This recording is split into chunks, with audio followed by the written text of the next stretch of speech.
Selamat pagi sahabat Iwita. Kita ketemu lagi di podcast Iwita Talk Time. Waktunya bicara. Nah, kali ini kita akan mengangkat tema pentingnya menjaga keamanan digital persona. Sebelum lebih lanjut, saya ingin memperkenalkan diri. Saya Marta, saya founder Iwita. Dan saya juga ingin memperkenalkan narasumber kita, yaitu manggilnya Kak, Mas, atau Bapak nih? Om biasanya Om, sih. catat ya, Om boleh. Tuh. Kak Indri Banyumurti ya. Indriyatno Kak Banyumurti. Indri Yatno Banyumurti. Boleh manggil apa aja ya, Mas? Boleh. Oh, boleh. Oke. Jadi Kak Indri Yatno ini adalah seorang praktisi literasi digital. Wah, pokoknya udah mumpuni deh apa pengalaman beliau. Nah, kebetulan Kak Indri Yatno ini adalah seorang eksekutif director di ICT Watch. Oke, tanpa berlama-lama, oke, sudah pada bangun belum ya, sahabat-sahabat? Ini seru banget nih tema kita ya. Saya akan memberikan waktu kepada Kak Indriyatno untuk memperkenalkan diri dan memberikan pendahuluan terkait tema kita. Silakan. Oke, makasih Kak Marta. Assalamualaikum, selamat pagi semuanya. Perkenalkan, nama saya lengkapnya Indriyatno Banyumurti. Memang biasanya kalau malam dipanggil Indri, tapi kalau siang IB lah, biar aja singkatannya lah, biar ini. Dan saya sekarang di ICT Watch. ICT Watch itu lembaga masyarakat yang punya concern di isu-isu literasi digital. Kita jalanin campaign internet sehat sejak tahun 2002, jadi sudah 22 tahun.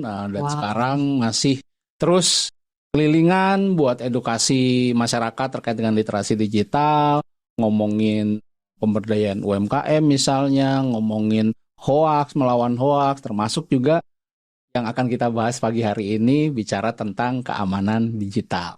Ya. Untuk tema kita nih Kak Henry, kita kan sekarang nih udah di era apa ya, informasi nih banyak banget, crowd banget ya. Terus kita harus memilah-milah juga informasi. Nah, warganet ini kan kritis ya. Jadi kalau kita memberikan informasi tuh mereka harus menelaah dulu. Sekarang udah zamannya berbicara berdasarkan data gitu. Nah, cerita dulu nih Kak Indri. Kenapa sih kita harus apa yang harus kita lakukan atau apa sih itu keamanan digital personal? Apa itu keamanan digital personal? Sekarang itu kan udah banyak cerita kita dengar ya, kasus-kasus penipuan, akun yang diretas, kemudian bahkan sampai rekening bank dibobol gitu ya.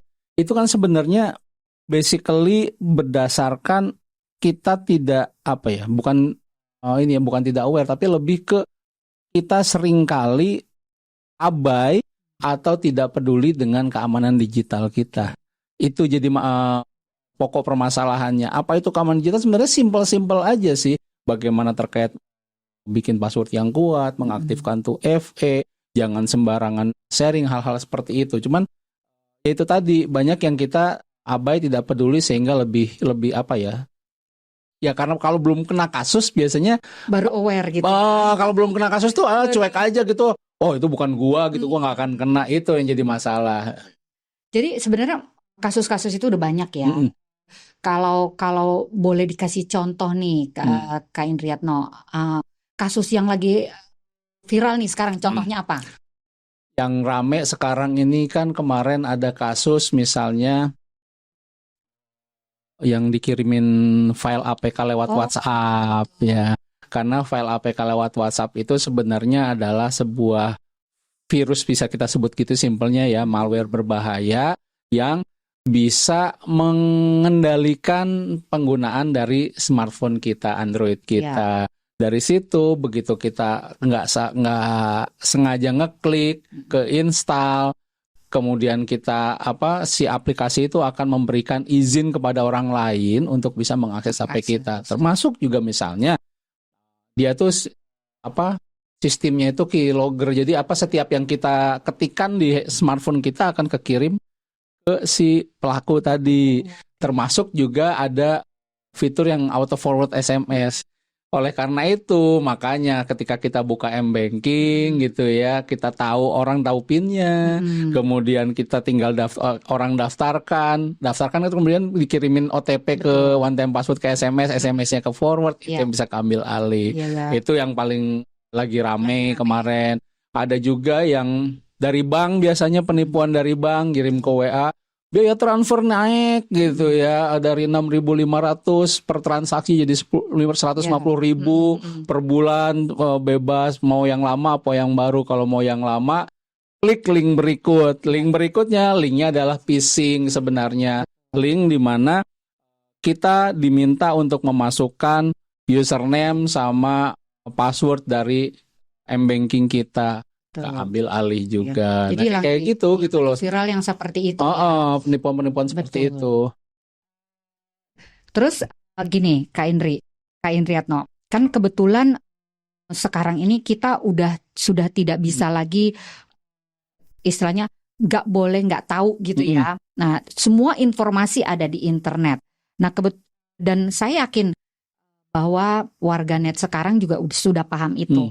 Tapi kan kadang-kadang mereka merasa gini, kita merasa dilindungi oleh pemerintah kok, atau kita dilindungi oleh apa instansi terkait. Nah, sebenarnya gimana sih akses yang lebih mudah gitu untuk warganet tuh kalau melaporkan atau mungkin istilahnya menceritakan kasus-kasus itu, boleh nggak sih mention pemerintah terkait atau siapapun gitu, boleh nggak sih? Nah, gini, sebenarnya yang jadi tantangan adalah kalau kita jadi korban, misalnya, ini banyak kita tuh di Indonesia itu sebenarnya belum punya hotline satu atapnya gitu ya. Oh, jadi belum ada ya? Belum ada yang bisa, misalnya, ya tadi kan ada beberapa kasus ya, misalnya kena APK atau misalnya tadi phishing rekening bank kita atau kena retas lah, nggak ada satu one call stop center gitu ya untuk yang bisa untuk kita ngontak, itu nggak ada. Jadi misalnya kasus ke bank ya kita harus lapornya ke bank.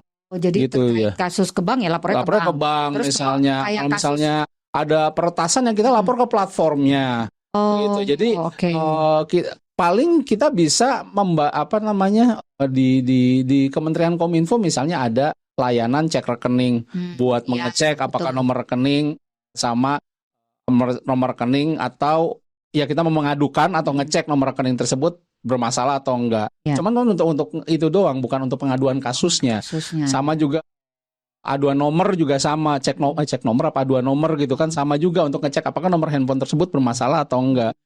Atau kita mau melaporkan nomor handphone bermasalah, tapi bukan melaporkan kasus kitanya gitu loh. Jadi sebenarnya belum ada itu ya. Belum ada. Jadi ya kalau ini ke polisi. Polisi juga kita tahu numpuk kasusnya gitu. Kalau kita cuma kehilangan duit 100-200 ribu, kalau lapor polisi kan polisi juga punya prioritas kesibukannya. Jadi ya itu sulitnya di kita tuh itu sebenarnya. Berarti sebenarnya kita yang harus aware ya. Betul, dari awal kita preventif. Betul. Nah, jadi teman-teman, sahabat Iwita atau warganet dimanapun kamu berada, kalau kamu sudah tampil atau sudah menggunakan media online, itu harus diperhatikan ya, informasi dari Kak Indriatno tadi. Kemudian kita ada sesi, kalau ada yang mau tanya silakan ya, nanti dijawab. Ini jadi sekalian. Pertanyaan-pertanyaan silakan komen di IG Iwita Kreatif. Nanti dijawab oleh narasumber kita. Nah, kemudian gini Kak Indri, kan sekarang kan banyak nih orang tua yang sudah mengizinkan anaknya yang sebenarnya kan ada batasan tuh. Kalau ketika mereka menggunakan media sosial udah pasti sudah ada akun ya. Nah, menggunakan media sosial atau mungkin punya akun media sosial ya. Ini bagaimana sih sebagai orang tua tindakan preventif supaya anak itu ketika mereka sudah dikasih smartphone ya, supaya orang tua ikut bisa memonitor. Atau mungkin gini, Kak Indri ada ini nggak sih, ada saran sebaiknya orang tua itu memberikan smartphone itu kepada anak di umur berapa sih? Saya lihat SD aja udah punya smartphone ya. Apalagi kemarin kan pandemi.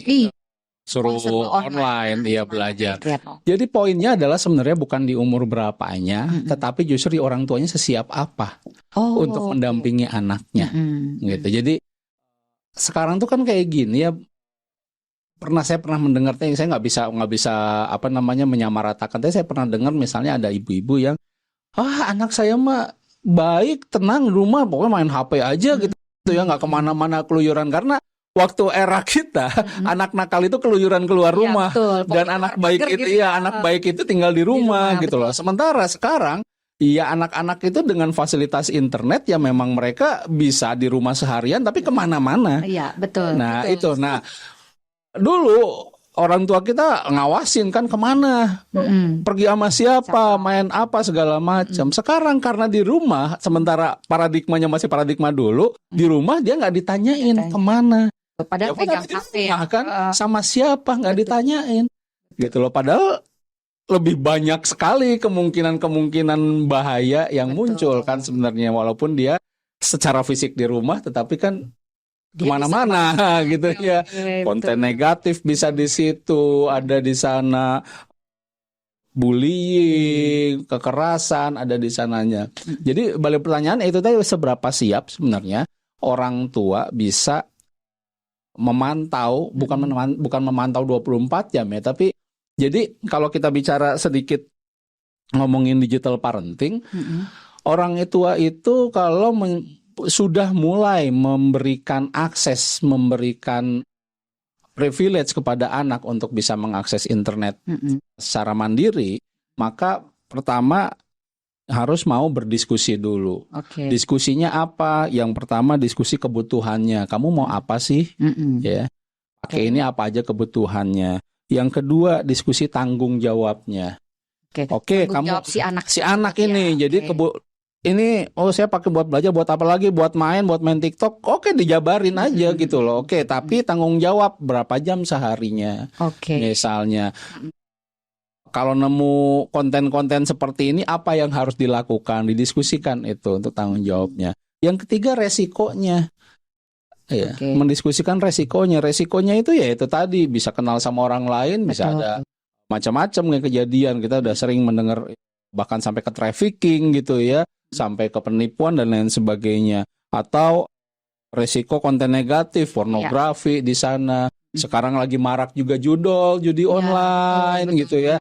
Nah, hal resiko-resiko itu yang harus disampaikan kepada orang tua. Nah, kalau orang tuanya tidak siap untuk mendiskusikan itu, orang tua nggak harus lebih pinter pakai gadget kan ya. Kita tahu lah anak-anak lebih adaptif ya, jadi nggak harus selalu kita yang lebih tahu, enggak, tapi paling tidak ya itu tadi berdiskusi tahu lah basic-basicnya di internet itu ada resiko apa segala macam. Nah, komunikasi itu yang nomor satu. Kalau kita tidak siap berkomunikasi dengan anak terkait dengan pemanfaatan gadgetnya, pemanfaatan perangkat internetnya, iya, jangan dikasih mau umur berapapun juga gitu loh. Jadi, sampai dia dewasa. Memang kalau ditanya kapan kita harus menjaga keamanan digital kita, khususnya untuk anak ya, yaitu kita kembalikan ke orang tua. Orang tuanya siap nggak itu ya. Jadi soal teknisnya seperti apa ke anaknya tergantung komunikasi orang tua dan anak. Oke. Jadi catat ya teman-teman warganet. Jadi kalau kamu orang tua yang mungkin sekarang SD udah ya, sudah pada pakai gara-gara online itu ya, masa pandemi. Jadi kembali lagi ke orang tuanya, orang tua siap nggak? Terus seperti apa teknisnya di dalam lingkungan keluarga? Ya tergantung bagaimana komunikasi orang tua kepada anak. Catat ya. Oke, boleh tanya apa aja. Sudah ada pertanyaan? Belum? Oke, baik, lanjut. Jadi kalau ditanya kapan kita harus menjaga keamanan digital kita secara pribadi itu, ya ketika kita sudah mulai online ya, menggunakan media sosial. Menggunakan apapun. Baik. Kemudian pertanyaannya berikut ini, Kak Indriatno. Terus tadi kenapa sudah banyak kasus-kasus yang terjadi di Indonesia khususnya? Tapi boleh nggak sih Kak Indriatno kasih contoh kayak data gitu ya? Kita kalau bicara teknologi itu kan nggak ada gender ya, pokoknya laki-laki perempuan bisa akses ke situ atau menggunakannya.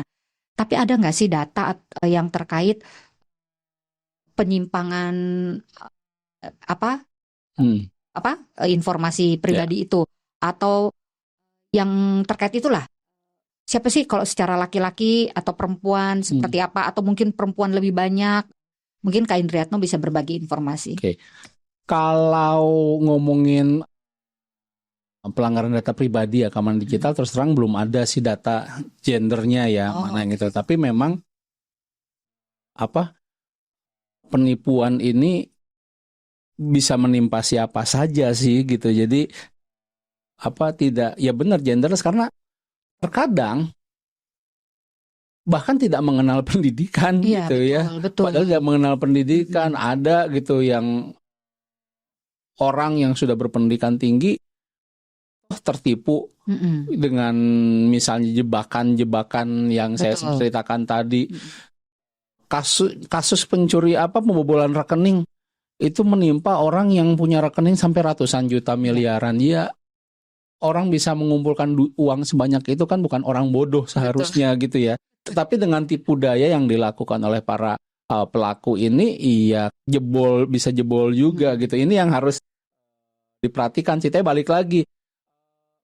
Kalau ngomongin kerentanan memang karena biasanya si perempuan itu banyak di urusan domestik gitu ya. Jadi mungkin mereka lebih ketika mendapatkan percobaan penipuan, mereka suka bingung kemana. Ya. Betul. Sebenarnya kasus ini juga terjadi ke ibu saya. Oke. Ibu saya itu bapak udah nggak ada ya, tinggal di rumah itu sama cucu. Nah, tapi cucunya lagi kuliah, gitu kan, di rumah sendirian pada saat itu. Ditelepon sama orang, ngomongnya saya dari polisi, ini anak ibu nabrak orang gitu ya. Sekarang kami lagi di rumah sakit. Nyebutin nama kakak saya gitu kan. Tahu tuh nama kakak saya lengkapnya segala macam. Oke, gimana ya ini butuh cepat untuk pengobatan. Silahkan transfer ke nomor ini. Kalau enggak soalnya nanti korbannya udah parah. Ini butuh untuk pengobatannya. Ibu saya panik. Bingung mau kemana gitu. Tidak berusaha nelfon kakak saya juga waktu itu. Padahal nggak punya ATM ibu saya. Ngejar ke tetangga. Tetangga yang biasa bantu di rumah. Tolong transferin. Gini, nanti ibu ganti, ibu transfer ininya. Aduh, namanya panik ya orang tua ya. Gitu, orang tua panik gitu. Ya karena nggak ada teman untuk nggak ada orang untuk bertanya pada saat itu gitu ya. Nah, udah transfer sekian sampai pokoknya 3 jutaan kalau nggak salah ya. Terus masih diminta lagi, Bu, ini masih kurang gini. Baru mulai mikir kok minta terus gitu ya. Ini kalau nggak percaya tanya sama anak ibu. Ngomonglah si pelaku yang lain komplotannya itu ngomong. Tapi dia nyebutin nama lengkap kakak saya. Maksudnya kalau kita hubungan orang sama orang tua, ibu kan nyebut nama panggilan kan gitu ya. Nyebut nama panggilan yang biasa dipanggil ibu, emang enggak. Oh saya ini Bu, maaf dia lagi di ini. Jadi kayak orang formal lagi gitu ngomong. Mulai ibu saya tersadar. Jadi kayak di hipnotis sesaat itu kemudian baru tersadar. Oh iya. Ini bukan, akhirnya ditutup gitu kan. Terus ngecek lagi segala macam, ternyata ya lagi di kantor. Kakak saya lagi di kantor aja gitu, nggak kemana-mana gitu ya. Tapi ya udah gitu ya. Tapi maksudnya itu mungkin rentannya di sisi perempuan ya, salah satunya itu ketika memang mereka biasanya ada di domestik, nggak punya teman untuk saat tertentu tidak punya teman untuk berdiskusi, ya seperti itu. Akhirnya jadi ngambil keputusan sendiri gitu. Mungkin panik, jadi akhirnya ya mau gimana. Karena kan biasanya orang tua ketika udah anak tuh refleks kan, spontan melakukan apapun buat anak ya. Ya betul. Setuju sih Kak Indriatno. Kondisi sekarang ini usia senior juga kan mereka juga pengguna aktif ya media sosial. Karena sekarang saya lihat juga usia-usia tertentu aja yang sudah senior itu mereka masih aktif berorganisasi sehingga akhirnya dipaksa untuk menggunakan media sosial. Oke. Terus mungkin ada pertanyaan? Belum ya? Oke. Mungkin masih pada bobo. Bobo ya masih ini atau lagi sibuk kerja ya, nggak apa-apa, it's okay. Kita lanjut aja. Tadi saya tertarik yang tadi Kak Indriatno sampaikan terkait sekarang kita belum ada kayak nomor khusus ya untuk apa kasus-kasus tertentu terkait penyimpangan data pribadi ini. Nah, Kak Indriatno ada nggak sih apa tips atau apa sih kasih apa namanya ya, kasih masukan atau saran sebaiknya ketika terjadi hal-hal seperti itu, yang mana yang duluan pengaduannya? Apa memang harus ke polisi gitu? Ya tergantung dari kasusnya sih ya. Kasusnya seperti apa? Kalau misalnya menimpa rekening bank kita, Pasti ke bank. polisi dan bank itu udah pasti. Kalau kerugiannya signifikan ya jelas harus ke polisi ya, selain ke bank. Tapi bank itu yang prioritas utama. Yang susah itu adalah kalau kita misalnya dapat terkena kasus pencurian data pribadi. Misalnya kita yakin KTP saya disalahgunakan. Iya, betul, KTP banyak saya itu diambil. kasusnya ya. Tetapi kalau selama tidak ada kerugian itu susah mau ngapain.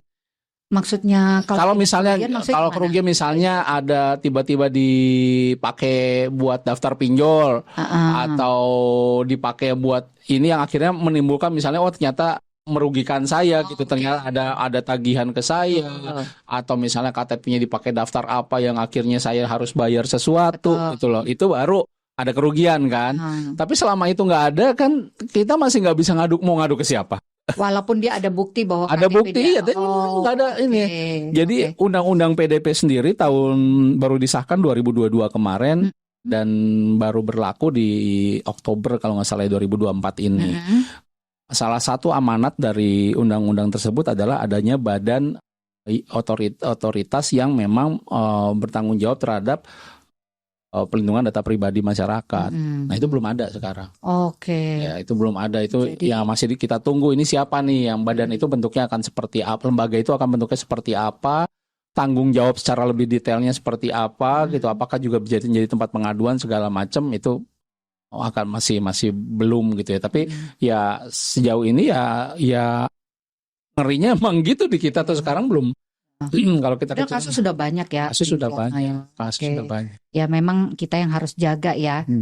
Terutama mungkin gini ya Kak Indra. Pokoknya gini, misalnya ada sesuatu hal gitu yang mengharuskan kita memberikan KTP. Itu kan KTP ini banget ya. Sebenarnya lembaga mana saja sih yang boleh kasih KTP itu gitu loh. Nanti saya lihat platform harus kayak platform e-commerce ya. Sekarang aja kita harus ini store KTP ya segala macam. Gitu loh. Bukan pinjol ya. Sekarang udah begitu, gimana Kak Indriat? Bener itu. Masuk ke gedung aja kita store KTP loh. Atau masuk ke perumahan. Iya, kan?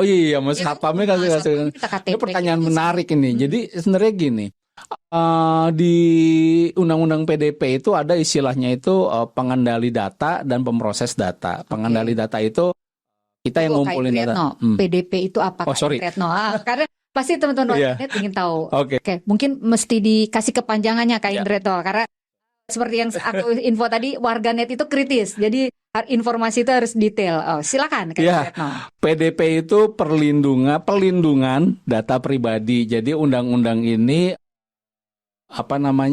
berbicara mengatur tentang bagaimana data pribadi kita itu harus dilindungi oleh pemerintah. Enggak cuma pemerintah. Jadi makanya di situ disebut ada pengendali data, ada pemroses data. Pengendali data itu adalah orang yang ngumpulin data. Misalnya bank gitu kan dia ngumpulin data ya, dia ngumpulin data. Ada juga pemroses data. Pemroses data itu adalah orang yang diminta oleh pengendali data misalnya untuk memproses. Misalnya bank ini pengen bikin kajian tentang demografi nasabah misalnya, kemudian ngasih ke lembaga riset. Lembaga riset itu memproses datanya. Dia pun mengelola data pribadi tersebut. Itu disebut proses. Nah, ada prinsip-prinsip yang harus dipatuhi oleh pengendali data pribadi maupun proses data pribadi. Misalnya, pengendali data pribadi itu kalau ngumpulin data itu harus terbatas ya. Jadi dalam waktu tertentu, kemudian juga tidak menggunakan data itu untuk keperluan lainnya tanpa konsen dari pemilik data yang punya KTP, yang punya data. Jadi misalnya gini nih, kita ngumpulin data, misalnya kita mau bikin seminar nih, kan kita sering, ICT Watch juga sering bikin seminar. Kita ngumpulin data kan, nama, nomor telepon, email gitu ya. Itu kita hanya boleh menggunakan data tersebut untuk keperluan acara kita minggu depan misalnya ya, seminar kita minggu depan. Begitu seminar kita minggu depan selesai, misalnya data sertifikat atau diproses segala macam nggak boleh digunakan, kecuali ada konsen. Makanya kalau misalnya kita lihat pendaftaran di luar negeri itu selalu ada opsi untuk dicentang untuk bilang bahwa misalnya saya bisa mempergunakan data ini untuk keperluan promosi. Oke. Ya, kalau itu nggak dicentang, kalau setuju oke. Jadi nggak boleh tuh beres seminarnya beres. Besoknya kita ada seminar lagi, kita broadcast. Oke, data yang kita pakai itu sebenarnya nggak boleh ya. Ada undang-undang itu. Nah, lembaga-lembaga ini ya bisa perorangan, bisa lembaga masyarakat, bisa UMKM, bisa perusahaan. Jadi nggak cuma pemerintah sebenarnya. Itu yang harus mematuhi undang-undang PDP ini banyak listnya yang harus diperhatikan sebenarnya. Betul. Nah, untuk itulah sebenarnya data pribadi seseorang itu memang akhirnya dalam tanda kutip ya memang harus dihargai, dilindungi gitu. Jadi nggak sembarangan bisa kita pakai, kita olah. Ini yang mungkin akan jadi tantangan nih kalau misalnya ini sudah diberlakukan di Oktober 2024 ini, karena sama nih. Jadi ini belum sah nih, Kak Indriatno. Sudah disahkan tapi berlakunya baru 2024. Jadi ada masa tenggang untuk menyiapkan semua lembaga gitu ya, untuk bisa menyiapkan untuk bisa comply ini. Ini sama dengan misalnya nanti kita ke gedung nih ya. Ini harus ada sebelum kita diminta itu sebenarnya gedung itu harus menyampaikan privacy notice atau privacy policy ya, kebijakan privasinya gedung ini dalam data pengumpulan data seperti apa. Data misalnya digunakan hanya untuk apa. Siapa kalau misalnya ada data komplain gitu ya, itu harus ada istilahnya itu DPO, data protection officer-nya. Kalau bahasa Indonesia apa ya, pejabat perlindungan data ya kalau nggak salah itu di undang-undang PDP-nya. Itu siapa, harus jelas kontaknya segala macam. Nah, itu yang monitor siapa, Kak Indriatno? Nah, itu badan yang tadi belum terbentuk. Jadi PR-nya masih panjang. Masih panjang, makanya padahal waktunya ada ini. Itu yang harus ditentukan. Makanya ini sebenarnya kalau iseng-iseng kita masuk hotel atau di hotel perumahan segala macam gitu ya, kita diminta itu kita bisa ini jamin nggak data saya? Itu sebenarnya kalau orang yang ini jamin nggak data saya, apa ininya? Apa garantinya kalau data saya tidak disalahgunakan apa segala macam? Itu harus punya tuh. Orang yang ngumpulin data itu, pengendali data itu harus punya itu. Jadi disahkannya aja baru 2024 ya. Disahkannya 2022, pelakunya 2024. Wow, memang harus dari diri kita sendiri itu ya. Jadi tapi sudah sosialisasi ya terkait itu ya, Kak Indriatno? Iya, kalau bilang sudah pasti sudah ya.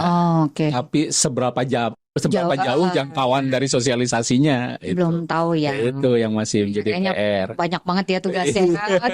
Kayak era digital itu nge-hype-nya tuh tahun berapa sih, Kak Indriatno ya? Yang udah mulai orang pakai media online, udah aktif itu? Ya awal 2000-an sih ya. Internet sendiri di 90-an awal kan mulai dikembangkan di Indonesia, di kampus-kampus ya, UI, ITB segala macam. Kemudian ya dipakai, cuman masih terbatas. Komersial tuh di 2000-an awal tuh mulai. Media sosial masuk di 2010-an kan, yang mulai populernya Facebook. Facebook 2009 lah ya. 2009. Menjelang 2010-an tuh baru masuk media sosial. Banyak ya platform-platform. Berarti udah lama juga ya sebenarnya, Kak Indriatno ya. Dan memang ini perkembangan internet itu sangat cepat gitu ya.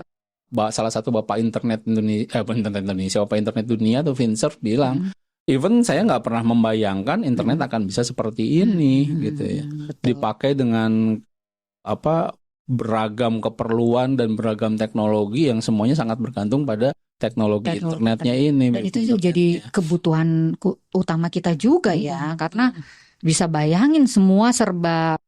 Kalau nggak ada internet kita nggak dapat informasi apapun ya, atau menjalankan sesuatu bisa lebih efisien dengan internet ya. Oke, menarik ya tentang data perlindungan pribadi itu ya. Oke, nanti dari ICT Watch bisa kasih itu ya, informasi-informasi lah untuk teman-teman warganet ya. Kalau ada program atau apa ya terkait apa sosialisasi penggunaan data pribadi ini ya. Kemudian oke, kayaknya banyak banget nih yang mau kita bahas nih ya, apalagi kasusnya keamanan digital pribadi. Nah, di Iwita sendiri itu Kak Endriatno, itu kan memang kebanyakan adalah UMKM ya. Nah, sebagai UMKM itu ada nggak sih yang bisa Kak Endriatno bagikan? Itu terkait keamanan digital pribadi itu seperti apa?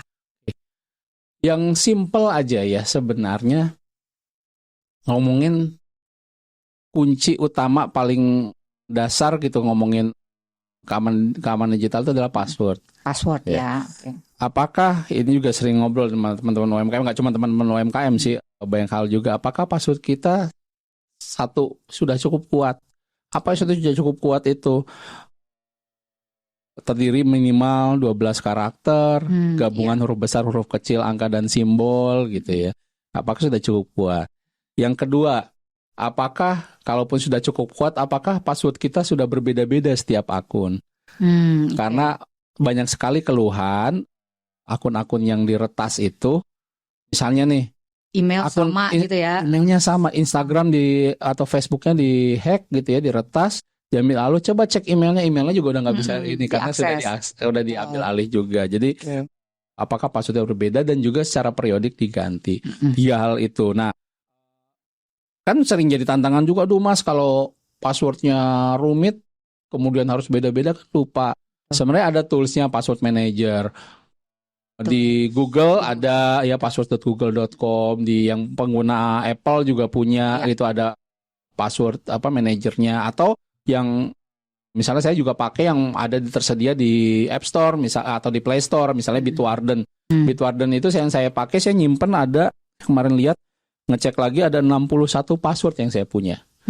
Beda-beda.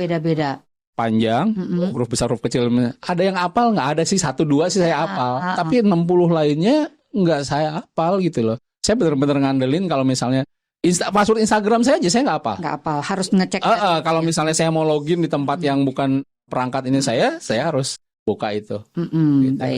Itu ngomongin password dulu. Yang kedua, setelah password itu kayak kalau di motor tuh kayak kunci kontak, kunci pertama. Perlu ada kunci, orang kan ngamanin kayak kunci ganda kan ya, atau pakai alarm segala macam. Ada yang namanya 2FA, two factor authentication, atau two step verification. Itu wajib ya kayaknya ya. Itu wajib banget. Saya kami dari ICT berapa kali gitu ya bikin workshop terkait dengan keamanan digital. Yang paling simple aja WhatsApp tuh kan everybody pakai ya, semua orang tuh pasti pakai WhatsApp kayak gitu ya.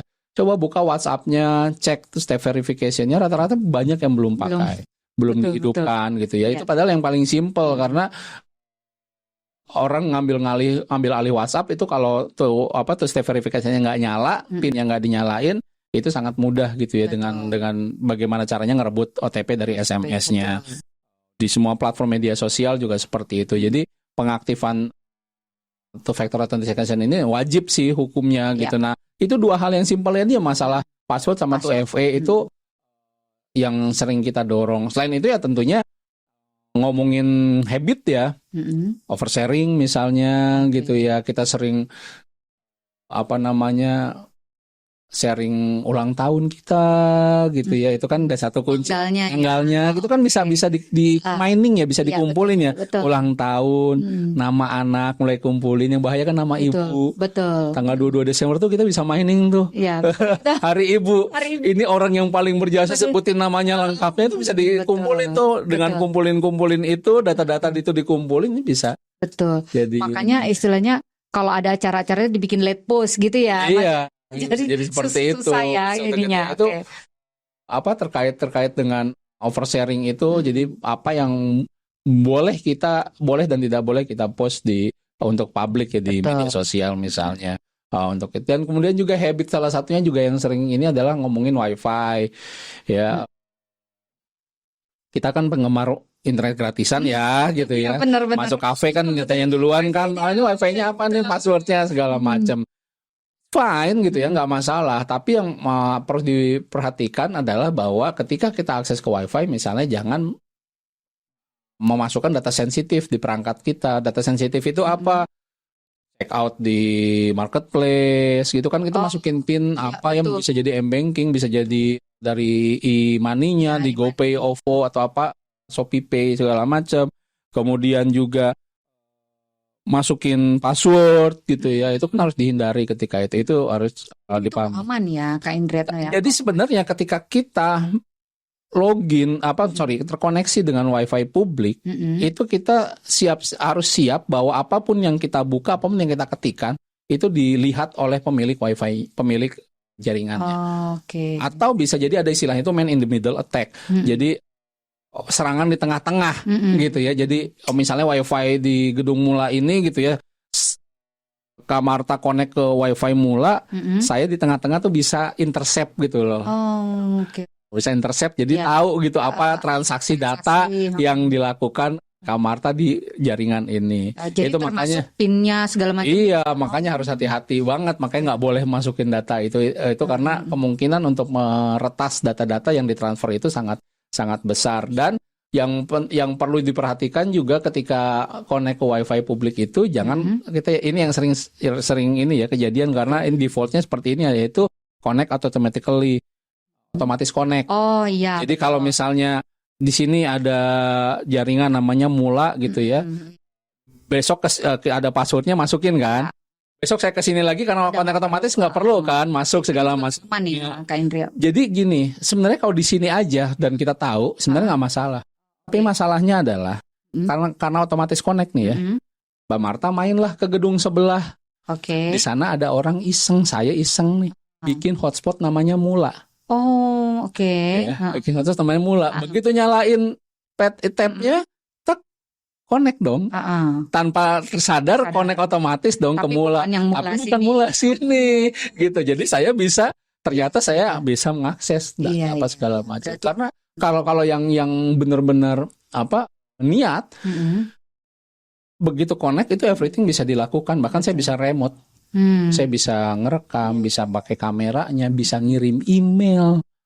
Jadi udah remote aja. Jadi di sini layarnya itu layar laptop si penggunanya aja udah sama. Bisa di remote. Itu yang logis seperti itu. Jadi ya itu yang harus hati-hati. Jadi pastikan wifi-nya memang pemiliknya terpercaya. Yang kedua juga jangan otomatis connect gitu. Selain tidak memasukkan data pribadi ketika kita connect ke wifi publik. Jadi itu ya wifi ya kuncinya, karena kita dikit-dikit di kafe selalu nanya wifi mas gitu. Pokoknya boleh pakai wifi tapi mencari informasi jangan untuk transfer m-banking atau apa ya. Tapi mungkin media sosial ya it's okay lah ya. Karena yang asal yang sudah terlogin ya. Asal sudah terlogin, jangan kita masukin password baru login gitu ya. Oke, itu ya teman-teman ya. Aduh, banyak banget loh informasi dari Kak Indriatno ini. Kalau mau tanya atau apa boleh komen, atau menyusul juga nggak apa-apa nanyanya, karena nanti kita Kak Indriatno siap sedia kok 24 jam jawab.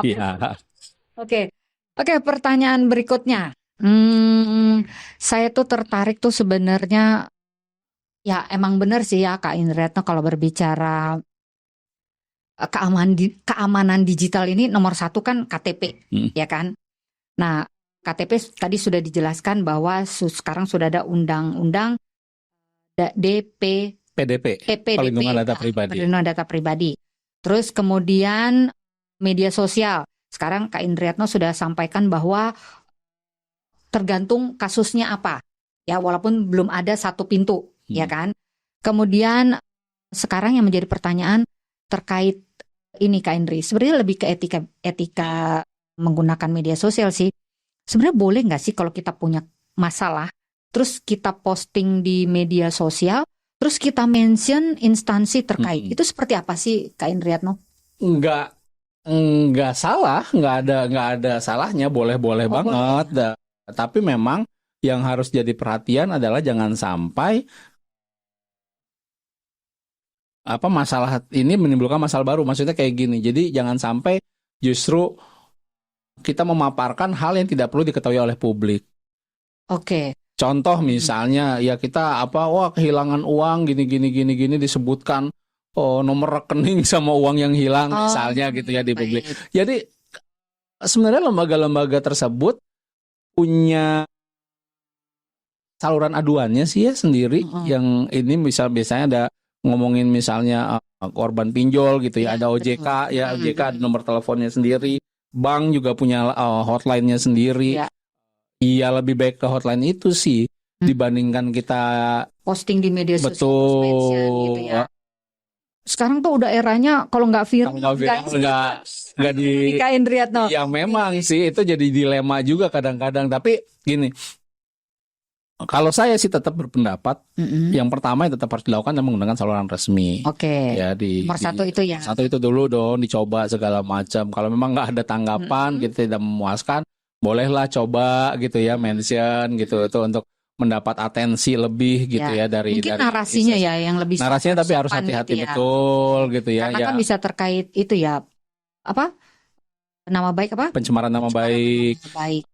Iya, tapi apa namanya sebenarnya sih kalau buat lembaga sih jangan buat saya sih tidak perlu takut, tapi benar harus sopan ini, tapi jangan juga sampai kita takut untuk mengutarakan gara-gara ada pasal pencemaran nama baik, karena buat pencemaran nama baik itu lebih ditujukan sebenarnya yang memang benar-benar personal, person to person gitu ya, ada pencemaran di segala macam. Tapi kalau kita komplain ke lembaga seharusnya tidak dikenakan pasal itu, walaupun ada sih beberapa kasus, bahkan kasus dulu yang awal sekali kalau masih ingat tahun 2008 Ibu Prita yang itu rumah sakit ya. Itu dengan rumah sakit itu memang kasus harusnya sebenarnya pencemaran nama baik itu bukan dengan ke lembaga sih, tapi person to person. Tapi ya itulah interpretasi orang bisa macam-macam. Nah, balik lagi ya media kalau misalnya kita ngalamin apa namanya ya kerugian, ada komplain, ya memang saran saya pertama balik lagi harus ditujukan di saluran resminya. Kalau memang tidak ada tanggapan untuk bisa mencoba mendapatkan atensi lebih baik, oke lah di medsos, cuman ya itu tadi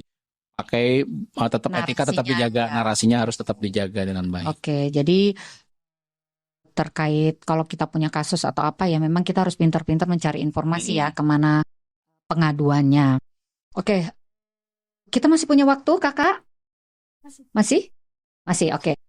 Berikutnya, kira-kira menurut Kak Indriatno ya, kan kalau kita bicara keamanan digital personal ini, balik lagi bahwa semua tergantung dari si pengguna, ya kan? Tadi informasinya udah banyak, kita harus memang sudah kembali ke dirinya masing-masing. Informasi tadi sudah lengkap. Nah, kita mau tahu nih, ICT Watch ini kan bicara internet sehat. Nah, boleh dong cerita program-program apa sih yang terkait ini, atau mungkin ada informasi lainnya yang bisa menggandeng teman-teman warganet ya untuk bisa ikut serta bergabung berpartisipasi di program supaya kita pinter kan ya Kak Indriatno ya. Silakan Kak Indriatno boleh cerita. Sebenarnya program-program kita banyak dipublish di akun Instagram kita internetsehat.id ya. Di situ baik itu untuk publik ataupun situs-situs kegiatan-kegiatan yang memang spesifik misalnya untuk di daerah tertentu gitu, biasanya kita selalu publikasi di situ. Itu satu. Kemudian bahkan juga ada sekarang program, kalau ada program konten di selama Ramadan ini kita punya istilahnya tuh LDR, Lenong Digital Ramadan. Jadi kayak gimana tuh Kak? Jadi setiap sahur kita posting konten yang sudah tapping beberapa hari waktu lalu tentang kasus-kasus. Kita bikin cerita lenong sebenarnya. Jadi ada ceritanya di rumah kos-kosan gitu, ada anak kos, ada bapak kos, ada ibu kos, cerita tentang kejadian-kejadian yang menimpa anak kos ini. Misalnya ada anak kos yang ketagihan judi online. Kemudian ada cerita sama tadi tentang hoax atau pelanggaran data pribadi, datanya dicuri dan lain sebagainya. Itu kita bikin cerita 1 menit, tapi ujungnya biasanya kita nanya ke warganet, kalau istilah kita sosmedor. Sosmedor. Jadi kita tanya ke sosmedor. Jadi harusnya gimana nih? Apa yang harus dilakukan si A? Apa yang harus dilakukan si Babe Kos gitu? Apa yang harus dilakukan ini? Pendapatnya seperti apa gitu ya? Nah itu kemudian ditulis di komen dan kita ada hadiahnya. Kita istilahnya itu tepat hore. Jadi nanti kita kumpulkan pemenangnya. Nanti 30 hari kan ya, kita pasang 30 hari, nanti setelah Lebaran itu kita acak 30 hari itu, jadi di titik mana hadiahnya macam-macam, mulai dari kaos, tumbler, sampai ke smartphone. Itu pas Ramadan ya? Ya, jadi pas Ramadan setiap sahur tuh, kalau mau lihat setiap harinya kita posting itu setiap sahur untuk kalau mau ikutan. Nah, terus untuk di sisi edukasinya yang memang bisa kita akses, kita tuh sebenarnya juga punya akademi.internetsehat.id. Situs akademi.internetsehat.id itu adalah gabungan kelas online kita. Kita punya kelas online di Udemy, platform LMS ya, platform Itu Learning free. Management System, free. Okay. Free itu ada yang bicara tadi perlindungan data pribadi, ada yang bicara hoax, berani jualan online untuk UMKM, kemudian ada yang strategi komunikasi dan lain sebagainya. Itu ada di situ di Udemy. Jadi linknya tapi di satu akademi.internetsehat.id, tinggal diklik nanti masuk ke linknya tertentu itu, termasuk juga bahan-bahan edukasi lainnya, paparan, modul, dan lain sebagainya. Bahkan kita punya e-library lah istilahnya ya, perpustakaan sederhana di internet yang produk-produk konten kita. Nah, khusus juga untuk... Itu free di-download juga? Free di-download, kita nggak ada ini, free semua di-download. Termasuk juga untuk misalnya kita, kalau bicara topik hari ini, kita ada ngomongin keamanan digital, kita punya satu microsite namanya s.id jaga data pribadi. Oke. Jadi situ sebenarnya tautan-tautan ngumpulin, kita kumpulkan beberapa tools yang ada, jadi bukan kita yang develop, kita kumpulkan tools yang ada untuk memeriksa keamanan digital kita. Contoh, ya di bagian awal tuh biasanya edukasi, ya ada paparan, ada video yang bisa kita pakai. Nah, bagian pertama yang setelah edukasi itu ada misalnya untuk cek apakah email kita pernah bocor atau enggak. Itu masuk ke link periksadata.com. Periksadata.com ini dikembangkan oleh teman-teman Ethical Hacker Indonesia. Jadi email kita masukin? Kita masukin di situ, ketahuan pernah bocor atau enggak. Tuh, cek ya. Warga. Jadi buka aja s.id jaga data pribadi. Kita masukin aja nanti di 1A, nanti diperiksa data, kita masukkan, nanti ada misalnya saya pernah ada email saya tuh yang jorok banget gitu kan. Jadi saya punya 2 email kerjaan sih rapih. Nah, email yang ini yang daftar apa aja daftar itu bocor di 13 tempat. 13 Tokopedia pernah bocor kan, waktu itu kasus bocor, ada email saya di sana. Apa namanya, bineka.com pernah, Twitter pernah, kasus LinkedIn tahun 2011 juga ada. Itu keterangannya ada di situ lengkap di situ, di kalau misalnya di Tokopedia diklik. Jadi tahun April 2020 ada peristiwa kebocoran 7 juta data dari user Tokopedia. Apa aja yang bocor? Emailnya, password. Makanya kenapa password harus beda nih? Password Tokopedianya udah bocor, jangan sampai sama dengan password emailnya, tanggal lahir, jenis kelamin, dan lain sebagainya. Itu ada, termasuk kalau bocor apa ya, harus ganti password. Kemudian aktifkan tuh FA gitu, pakai password manager seperti yang saya ceritakan tadi. Itu satu. Kemudian ada juga tools yang kedua itu misalnya untuk ngecek apakah password kita sudah kuat atau belum. Itu masuk ke passwordmonster.com. Dia juga tidak passwordmonster.com. Tapi kita yang ingatnya tadi aja s.id jaga data pribadi, karena linknya semua di situ. Begitu kita klik gitu ya, cek apakah password kita sudah kuat, buka, kita masukin aja password kita. Nanti akan ketahuan password kita dengan komputer yang standar gitu ya, itu bisa dihack berapa lama. Bisa ditebak berapa lama. Misalnya kalau password kita Jakarta, itu tuh pertama sudah banyak banget di data, kebocoran data orang yang pakai password Jakarta atau Indonesia, yang sangat common banget ya. Itu jadi mungkin hanya sekian 0, sekian detik. Nah, terus bisa kita akalin gimana sambil jadi simulasi di situ supaya nggak ini, misalnya Jakarta jadi C4K, C4 ganti gitu ya. Tapi itu nggak cukup biasanya, karena masih ini kasih tanda seru. Pakai angka apa segala macam gitu, pakai tanda banyak, itu bisa kita simulasikan sehingga ya tadi yang tadinya hanya bisa dihack dalam waktu kurang dari 1 detik gitu ya, wah bisa jadi centuries, bisa jadi bertahun-tahun gitu. Nah, itu bisa dicek itu. Yang ketiga juga ada untuk cara ngaktifin 2FA. Ya, tadi tuh bagaimana sih cara ngaktifin 2FA di WhatsApp, 2FA di Instagram, segala macam masuk. Ada juga di Google Security juga masuk, karena di Google itu ada security check up istilahnya tuh. Jadi kalau kita masuk ke halaman itu, kita bisa tahu apakah akun Google kita sudah cukup aman atau belum.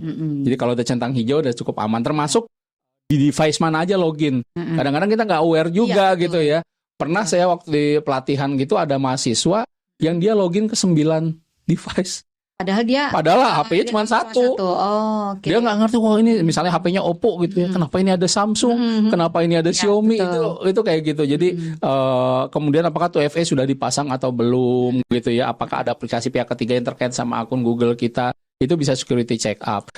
Atau juga ada tautan juga untuk melihat misalnya kalau HP kita hilang, apakah itu di iPhone ataupun Android gitu ya, itu ada linknya, kalau diklik masuk ke Find My Phone ya, Find My Phone gitu, di sana kita bisa ngebunyiin HP kita, ngeluarin nada deringnya, atau misalnya bisa di-lock HP kita jadi nggak bisa dipakai gitu, atau sampai bahkan di reset factory secara remote gitu ya. Itu link-linknya ada di S.id jaga data pribadi, banyak banget. Satu link tapi semua informasi link-link itu tinggal itu linknya aman semua ya Kak Indra. Udah dicek semuanya aman. Keren. Lanjut Kak Indretno, ada itu sih yang utama kalau ngomongin itu. Jadi disilahkan aja dilihat lebih detailnya di internetsehat.id, di akun Instagram kita internetsehat.id. Di sana ya di academy.internetsehat.id juga banyak sekali, nggak cuma tadi kelas-kelas online, juga tautan ke buku, juga tadi tautan ke situs kita, banyak sebenarnya microsite itu ya. Tadi yang ngomongin keamanan jaga data pribadi, ada yang ngomongin hoax juga di S.id /lawan hoax. Ada ngomongin edukasi tentang pinjol, ada S.id pinjol. Ada yang tentang KBGO, kekerasan berbasis gender online. Itu juga ada S.id /stop KBGO. Kita bikin tools itu kita kumpulkan di microsite itu supaya orang lebih mudah gitu ya. Betul. Untuk ininya, dan itu semua ada di academy.internetsehat.id. Keren nih. Oke, warganet udah dicatat ya. Jangan lupa bahwa internetsehat.id ini sudah punya semua informasi dan semua free, dan yang bentuknya materi bisa di-download ya Kak Indriatno. Ada pertanyaan? Belum ada? Oh, oke. Ternyata ada pertanyaan nih Kak Indriatno.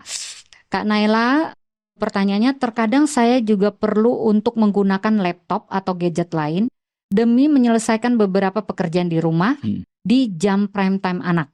Melihat pekerjaan saya sebagai content creator atau influencer yang memang tidak jauh dari yang namanya gadget, bagaimana solusi agar kita sebagai orang tua bisa mengarahkan anak agar tidak adiktif dengan gadget, meskipun melihat orang tuanya rutin menggunakan gadget? Oke, silakan Kak Indriatno. Anak harus gini, pertama, kita sebagai orang tua harus tahu porsinya kapan. Mau konten kreator, mau bapak-bapak yang memang harus balesin email segala macam, tahu kapan harus berhentinya, harus stopnya gitu ya. Kapan berhenti kan di depan anak gitu ya? Iya, kita kan 24 jam, jangan setiap saat kita dengan alasan pekerjaan kita ada di ini dong. Meja makan paling tidak menjadi tempat yang steril harusnya. Betul. Ya, menjadi tempat makan yang steril, kemudian ada waktu-waktu tertentu nonton bareng segala macam, nggak pegang HP dan lain sebagainya itu. Nah, jadi anak tahu bahwa memang itu satu, memang ada pembagian ini. Dan yang kedua yang perlu kita diskusikan sama anak adalah bahwa memang ini adalah keperluan untuk pekerjaan. Ya, anak harus tahu kapan orang tua bekerja menggunakan perangkat itu. Ini juga harus dipahami, dan kita pun harus salah satu peran orang tua ngomongin digital parenting kan dia jadi role model ya. Betul, setuju. Jadi harus jadi role model, dia harus dicontoh. Jadi ya kita juga harus bersikap, kalau kita mau anak kita quote-unquote disiplin dalam menggunakan teknologi ini, ya kita juga harus disiplin. Betul. Kita juga harus kita juga harus meluangkan waktu. Jangan sampai misalnya dengan alasan sibuk tiba-tiba anak datang, mah, pah gitu ya. Ya nak, sambil matanya tetap ke HP gitu ya. Itu kan walaupun dengerin tapi mata kita, karena kontak mata kan menjadi salah satu, kalau bicara parenting ya, kontak mata menjadi salah satu kunci ketika kita komunikasi dengan anak. Nah, hal-hal seperti itu yang harus diperlihatkan ya kepada anak, bahwa iya, saya sering pakai perangkat gitu, tapi saya disiplin menggunakannya. ketika tidak harus menggunakan, ketika saya mau ngobrol sama kalian ya saya tidak pakai itu. Ketika kita di meja makan ya tidak pakai itu. Di luar itu ya memang ada hiburan tapi sebagian besar saya pakai untuk bekerja. Betul, Seperti itu. Jadi itu harus dikomunikasikan dengan anak. Jadi salah satu kunci memang ketika berbicara digital parenting itu bukan bagaimana orang tua menguasai teknologi ini, tapi bagaimana orang tua bisa berkomunikasi dengan anak untuk paham tadi rules, tanggung jawabnya, resikonya bersama-sama. Sama ya. Berarti itu kembali ke seperti apa sih rules di keluarga ya, Kak Indra. Ini juga saya sedikit cerita ya. Saya tuh suka lihat tuh kalau ke mall ya, Kak Indriatno. Mungkin ini kebanyakan orang tua muda ketika punya anak masih kecil ya, terus orang tuanya misalnya dibawa nih anaknya lagi hangout atau mungkin lagi diskusi atau apa, tapi supaya orang tuanya ini terganggu dan ini anaknya masih mungkin umur 2 tahun ya, terus dikasih handphone untuk, menurut Kak Indriatno gimana ya supaya ini anak tenang? Apa memang itu sesuatu hal yang memang harus kita hadapi atau memang kembali lagi orang tuanya siap atau enggak gitu? Gimana Kak Indriatno? Untuk mengalihkan perhatian anak gitu, itu kan kuncinya adalah anak tuh butuh bermain. Betul. Ya. Permainan itu bisa dalam berbagai bentuk. Betul. Salah satunya adalah yang ada di HP. Hiburan itu dengan menonton YouTube segala macam. Ya, karena pilihan orang tuanya aja. Sebenarnya gitu ya. Apakah mau menyediakan lapak bermain dengan interaksi misalnya, atau memang dengan HP. Saya nggak bisa ngomong ini salah atau nggak salah karena kita ngelihat kan berapa lama sih situ kan sejam paling itu ngelihat itu kan nggak tahu di rumahnya 23 jam lainnya seperti apa, siapa tahu 23 jam ininya bener-bener full dia ngobrol sama anak kan suami segala nggak tahu gitu ya. Jadi nggak bisa judging seperti itu langsung, tapi poinnya adalah anak butuh tempat bermain, anak butuh lapak bermain. Tinggal bagaimana kita sebagai orang tua menyediakan itu. Apakah lapak bermainnya mau di internet, apakah lapak bermainnya mau berinteraksi langsung sama orang tua, menyediakan mainan-mainan yang merangsang motorik anak misalnya. Nah itu balik lagi. Jadi ke orang tuanya seperti apa gitu. Jadi kalau saya sih lebih nyaman mungkin karena kita terbiasa, kita generasi yang belum ini ya. Saya terbiasa sih kalau adik saya misalnya punya anak kecil, lebih baik dibawakan mainan ya. Jadi anak itu kan sebenarnya cuman sendok sama piring dikentong-kentong juga udah seneng ya. Tapi saya lihat kebanyakan orang tua tuh, yang orang tua muda tuh memang mereka lebih nyaman handphone dikasih anaknya. Oke, itu sih kembali lagi ya ke teman-teman sebagai orang tua. Tapi perlu dicatat seperti Kak Indriatno sampaikan bahwa orang tua itu adalah role model. Jadi apapun yang kita lakukan, apapun yang kita sampaikan, atau apapun yang kita komunikasikan kepada anak sudah pasti sebagai istilahnya peniru ulung ya Kak Indriatno ya. Betul. Jadi itu kembali lagi ke orang tuanya. Nah untuk ada pertanyaan lain? Oh, belum ada. Oke, mungkin ada satu lagi nih Kak Indriatno terkait orang tua ya. Saya melihat kebanyakan orang tua muda ya, mereka mengatakan bahwa anak itu kan semua sudah serba online ya. Itu Kak Indra itu bilang itu bagaimana siap nggak orang tuanya. Tapi saya melihatnya dengan banyaknya kasus, mungkin kita pilih di rural area atau urban area.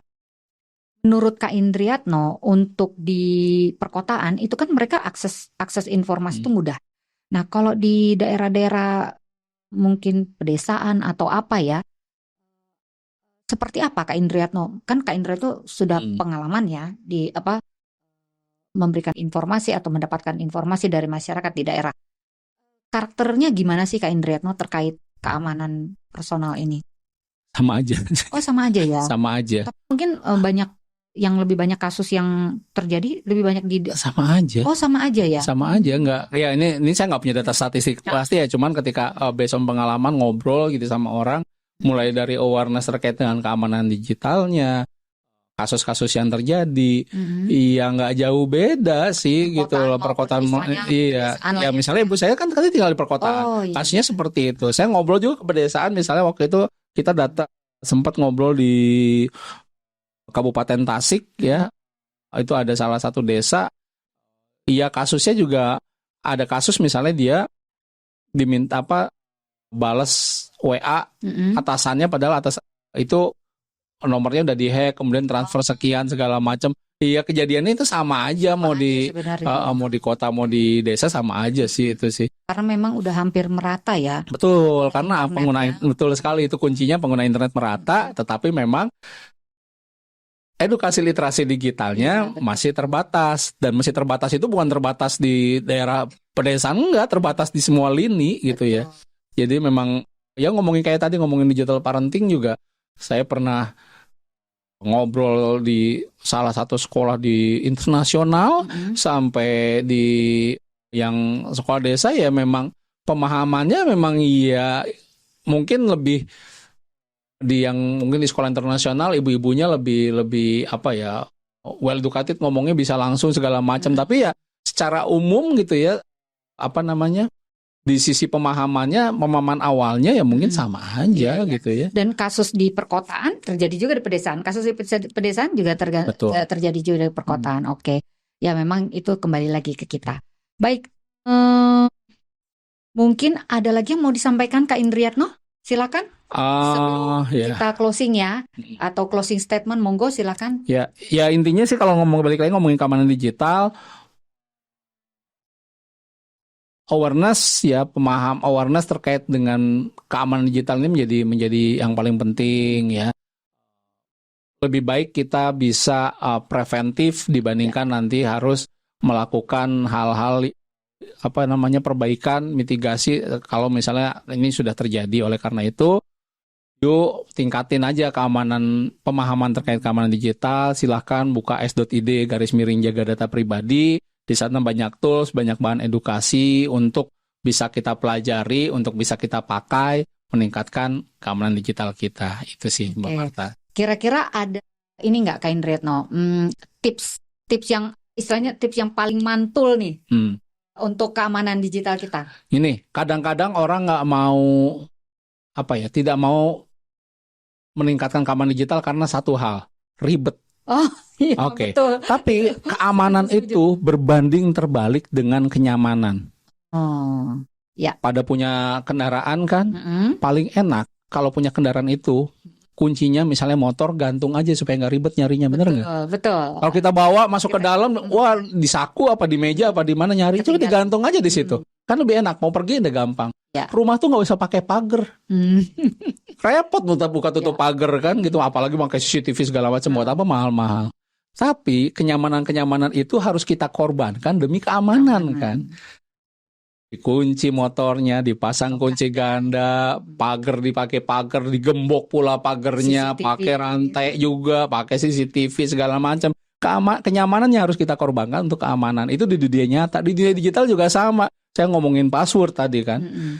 Password harus beribet gitu kan, gitu ya, harus beda-beda kan, nggak nyaman. Iya, harus masang 2FA, jadi kalau kita login harus ada konfirmasi lagi berikutnya, ribet segala macam gitu ya. Harus hati-hati ini, hati-hati itu, pakai wifi juga harus hati-hati segala macam. Banyak aturan yang harus dijalani, tapi memang kenyamanan itu harus sedikit dikorbankan demi keamanan.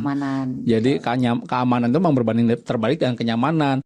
Lebih ribet gitu ya, biasanya akan lebih aman. Setuju Kak Indriatno. Keren banget hari ini ya. Teman-teman Iwita sudah banyak ya dapat informasi. Kalau mau bertanya atau apa boleh silakan di kolom komen. Kemudian tadi informasi dari Kak Indriatno, silakan informasi bisa lihat di akun internetsehat.id.